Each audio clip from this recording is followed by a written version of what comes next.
tardes, maestros, maestras. Es un gusto estar nuevamente con ustedes acá. Hoy día seguimos con nuestras conversaciones de los miércoles en esta serie sobre emociones, clima y aprendizaje. Como ven, hoy tenemos a dos invitadas, Nicole Perret y Alessandra Roulet. Ellas trabajan en Gnosis. Nicole, ¿nos puedes contar un poco de Gnosis? Sí, claro. Gnosis es una consultora de recursos humanos que viene ya funcionando en el mercado hace 10 años y nos dedicamos a la parte de capacitación y desarrollo. Y esta vez queremos conversar con ellas sobre nosotros los docentes. Con ellas tenemos hace 2 años un programa en la Fundación para desarrollar habilidades socioemocionales en los maestros y en los directores. ¿Cuáles son las habilidades que más estamos trabajando? ¿Nos pueden contar un poco y por qué? Sí, claro. Dentro de las habilidades que trabajamos ahorita, una de ellas es la comunicación efectiva. Trabajamos también parte dentro de la comunicación efectiva, la escucha activa, trabajo en equipo, cómo administrar mejor nuestro tiempo también, la inteligencia emocional, que es clave para poder, cómo aprendemos a regular nuestras emociones. Y dentro de cada una de ellas vamos trabajando herramientas, elementos, tips para poder desarrollarlos en los docentes. Por ejemplo, si hablamos del tema de inteligencia emocional en sí, lo que buscamos es que los docentes puedan conocer sus emociones y a través de conocerlas y poder también canalizarlas, aprender a regularlas para que eso sea de beneficio para ellos como personas y a la vez cuando ellos dictan sus clases con sus estudiantes. Alessandra, cuéntame, ¿cómo ves a los docentes? ¿Cómo ha sido el recibimiento de estos talleres? Ha sido muy interesante. De hecho, este es el segundo año que vengo trabajando con todo el equipo y con ellos. Y la verdad es muy interesante ver el crecimiento que tienen en algunas habilidades en particular. De hecho, la que diría que resalta más y la que ellos reconocen también que han trabajado muchísimo es un poco lo que mencionaba Nicole sobre la inteligencia emocional y sobre todo la parte de autoconocimiento, ¿no? Reconocer y entender cuáles son esas emociones, en qué momento aparecen y cómo poder gestionarlas dentro del aula, ¿no? Porque sabemos que si yo gestiono correctamente mis emociones, de hecho yo tengo impacto en los demás, en mis estudiantes. Entonces cuando yo lo gestiono correctamente y entiendo lo que me sucede, voy a tener una mejor relación y voy a tener un mejor impacto en el estudiante también, ¿no? Entonces han trabajado muchísimo esa parte y se ve ya reflejado con resultados, ya que hemos dejado una serie de tareas además, y ellos ya reflejan algunas conductas donde dicen que han sabido modular su tono de voz, han sabido manejar correctamente la frustración o en determinados momentos y se sienten más cómodos, ¿no?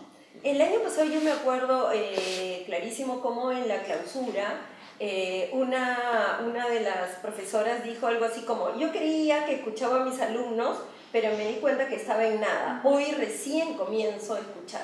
¿A qué se refería y por qué ella lo decía con tantas ganas? ¿Qué notaron ustedes? Claro, lo que sucede es que escuchar es un término bastante amplio, ¿no? O sea, yo puedo estar oyendo algo y digo que escucho. Sin embargo, escuchar implica un grado de atención y de concentración particular. Es además conectar con la persona que tengo frente a mí, es generar una conexión, es generar lo que nosotros llamamos en coaching el rapport, y todo eso se les ha explicado a los profesores. Hay niveles de escucha. Entonces hemos venido trabajando esto con ellos, hemos hecho role-playings dentro del aula, hemos hecho dinámicas que los han hecho darse cuenta que escuchar va más allá de escuchar solo palabras, sino es también escuchar qué está pasando con este estudiante, cuál es la emoción que está reflejada dentro de él, escuchar entre líneas, como se dice, ¿no? Entonces, al practicarlo, se dan cuenta que la escucha que tenían inicial o lo que pensaban que la escucha no lo era. Y Nicole, este año estamos trabajando también con los directores. Sí. Particularmente tú has estado en contacto con ellas y con ellos. ¿Cuáles son las habilidades que tú crees, después de estos meses, que más deberíamos seguir trabajando con ellos? Definitivamente el director tiene todo un rol administrativo. Entonces, al tener un rol administrativo, necesita, yo diría, dos elementos o dos habilidades claves. La primera es cómo hacen para poder organizarse, porque necesitan estar chequeando muchas cosas. Por un lado, la parte administrativa, por el otro lado, la calidad que implica el estar dentro de la escuela, el poder también apoyar a los docentes en su gestión. Entonces, necesitan mucho aprender a administrar su tiempo y cómo hacer para organizarlo y poder definir qué cosa es importante, qué cosa es urgente y cómo divido mi tiempo para poder también hacer que sea óptimo y que sea eficiente, poder hacer que rinda lo más posible.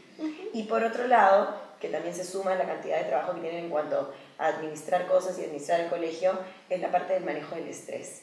Hay muchas personas con las que lidia el director. Está el docente, está el estudiante, están los papás, ¿sí? Está la UGEL, está el ministerio en sí. Entonces, definitivamente el hecho de poder manejar su estrés, de poder regularlo, de utilizar, y por eso hemos trabajado mucho en la herramienta de la respiración, para que justamente esto sirva para calmar mi sistema nervioso y que yo pueda manejar mi estrés de una manera positiva y no negativa. Y ¿cómo ves tú la reacción en general? Quería preguntar a las dos, la reacción de los docentes y los directores, porque al comienzo era, ya bueno, me dicen que esto es importante, e iban. Sin embargo, desde lo que nosotros estamos leyendo, los acompañantes y yo, es como que cada vez ellos sienten que esto es más importante. ¿Pueden contarme un poco cómo ha sido, digamos, el desarrollo de la relación con esto de poder consolidar sus habilidades socioemocionales? Claro, el inicio siempre hay cierta resistencia, ¿no? O sea, el ser humano se suele resistir a algo nuevo. Voy porque de pronto me dijeron que tenía que escuchar o voy porque me dijeron que iba a haber información interesante para mí, pero de pronto me comienzo a dar cuenta que además todos los espacios que hemos generado son vivenciales, son a través de dinámicas, o sea, me doy cuenta, no solamente entiendo, sino que realmente lo vivo, lo puedo procesar de otra forma. Entonces, desde ahí, lo que se ha notado claramente es que al sentirlo en este espacio, que además es un espacio seguro, donde todo el mundo puede hablar realmente lo que siente sin juicio ni absolutamente nada, y al reflejarlo y aplicarlo en el aula y ver resultados, evidentemente se convencen de que, oye, esto sí funciona, esto sí está funcionando, y como decía Nicole, son herramientas prácticas muy simples de aplicar y con un efecto muy positivo. Entonces, ¿qué es lo que hemos podido notar en estos 2 años? Que la resistencia ha ido cayendo y se ha convertido en un, oye, esto funciona, y pasarse la voz también, ¿no? Porque algunos ya han estado con nosotros el primer año y han continuado, y hemos tenido gente nueva que se ha integrado este año para poder aprender todo esto también, ¿no? Adicionalmente, muchos de ellos nos cuentan por medio de testimonios de lo que les está pasando en el aula, ¿no? Entonces, muchos ponen en práctica en automático las herramientas, entonces ven el reflejo de cómo reaccionan los alumnos. Les ha pasado con el tema, por ejemplo, de, ok, ya no digo las cosas de una forma de repente muy directa, sino lo hago más desde una pregunta, y esa pregunta genera que el alumno también pueda contar cosas de cómo se está sintiendo. Entonces, ya el poner en práctica está permitiendo que ellos mismos tengan evidencias y nos cuentan lo que les está pasando en el aula, entonces sabemos que está generándose una evolución, ¿no? A mí me parece muy interesante este juego que ustedes hacen entre el contener, digamos, ¿no? Todas las emociones, todo lo que nos traen estos días de taller, pero a la vez lo que yo llamo cuadrar, ¿no? Hemos trabajado mucho también el tema de la responsabilidad frente, entonces, ¿cómo hacen ese juego entre el contener y cuadrar, ¿no? Y evidentemente la confianza, me imagino, juega también un papel importante. Sí, por eso, de hecho, cuando trabajamos en esto no nos llamamos coaches, sino facilitadoras, ¿no? Facilitadores. ¿Por qué? Porque nuestro rol justamente es como un gorro que tiene 2 lados, ¿no? O sea, por un lado tengo el gorro de te entrego la información, tengo el conocimiento para poder trabajarlo contigo y te digo qué hacer, pero por otro lado tengo también la pregunta clave de qué harías tú. Entonces, en este equilibrio entre jugamos, descubrimos cosas y luego lo elevamos a reflexión, y esa reflexión la llevamos después a la acción. O sea, es, ok, te diste cuenta de tal o cual cosa que sucede con tu emoción, sucede cuando trabajas en equipo, sucede en ti, sucede con los demás. ¿Cómo lo llevamos a la realidad, a lo que realmente te está pasando? Y al hacer esa conexión es donde el aprendizaje se da. Y de hecho también como herramientas como la que tú decías, ¿no? Pararte en responsabilidad y de repente no caer a veces en, nosotros le llamamos el ser víctima, que en verdad es no caer en tus excusas. Entonces hay muchas herramientas que les damos para que ellos aprendan a pararse en responsabilidad, y lo que buscamos mucho es mostrarles cuál es el valor de ver eso, cuál es el beneficio que me trae cuando yo me paro en ser responsable frente a lo que hago y no me quedo solamente para mis excusas o lo que llamamos también mi zona cómoda. Entonces, cuando ellos son capaces de verle el valor, el beneficio, y se dan cuenta que este beneficio no es solo en la escuela, sino también en mis otros equipos de vida, como mi familia, mi pareja, mis amigos, y funciona también, entienden que el valor es mucho más potente y empiezan a utilizarlo como parte de un hábito. Maestros, maestras, en el Perú estamos comenzando a trabajar con las habilidades socioemocionales de nosotros mismos.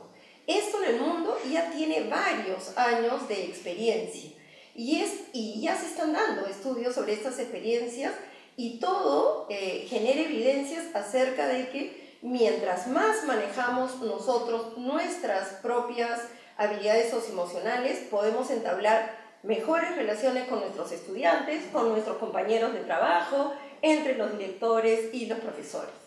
En general es un tema que creo deberíamos explorar todos los docentes. En ese sentido, les transmito el agradecimiento de las personas que han participado estos 2 años en el programa y a ustedes, profesores, profesoras, a abrir puertas, a abrir y vivir otras experiencias que nos permitan sentirnos mejor con nosotros mismos, pero también mejor en la relación con nuestros estudiantes. Así que hoy día también nos queda tarea, pensar cómo están estas habilidades nuestras y qué deberíamos hacer para potenciarlas.